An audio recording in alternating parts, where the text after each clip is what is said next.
మనం సంఖ్యాకాండం 21వ అధ్యాయం చూసినప్పుడు అక్కడ ఇశ్రాయేలు సరిగినప్పుడు తాపకరమైన సర్పాలు వస్తాయి ఇశ్రాయేలు మధ్యలోనికి. అవి కలుస్తున్నప్పుడు చనిపోతూ ఉంటారు. అప్పుడు మోషేతో దేవుడు చెప్తాడు, ఒక ఇత్తడి సర్పాన్ని చేయించి స్తంభం మీద నిలవబెట్టు, దాన్ని నిదానించి చూసిన వాడు బ్రతుకుతాడు, మిగిలిన వాళ్ళు చనిపోతారు.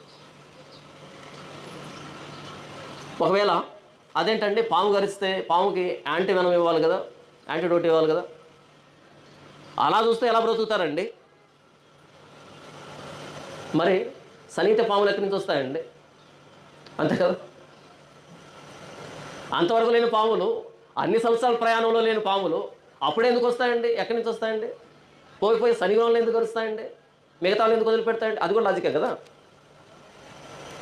అంత ప్రయాణంలో ఒక చిన్న తేలుపిల్ల గుట్టలేదే ఇంతమందికి.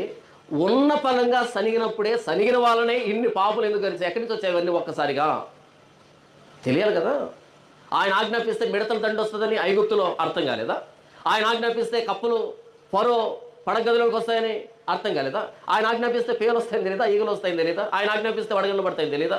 ఈ పాములు వచ్చింది ఆయన ఆజ్ఞాపిస్తేనే అని తెలీదా? మీరు సనిగితే ఆయన కోపపడ్డాడని తెలీదా? ఆయన కోపం చల్లారాలంటే మరలా ఆయన మాట వింటేనే చల్లారుతుంది అనే తెలీదా? ఇప్పుడు ఆయనలో పెట్టించిన ఆయన చెప్పినటువంటి ఆ ఇతర సర్పాన్ని చూస్తే విషం దిగుతుందని కూడా అర్థం కావాలి. ఇంత చరిత్ర ఉంది ఇశ్రాయేలీలకి. అలా కదండి, దాన్ని చూస్తే ఎలా విషయం ఎరుగుడు అవుతుంది? పోయారు అందరూ. అదంతా మాకెందుకు, దేవుడు చెప్పాడు చూడమన్నాడు, చూశారు, బ్రతికారు.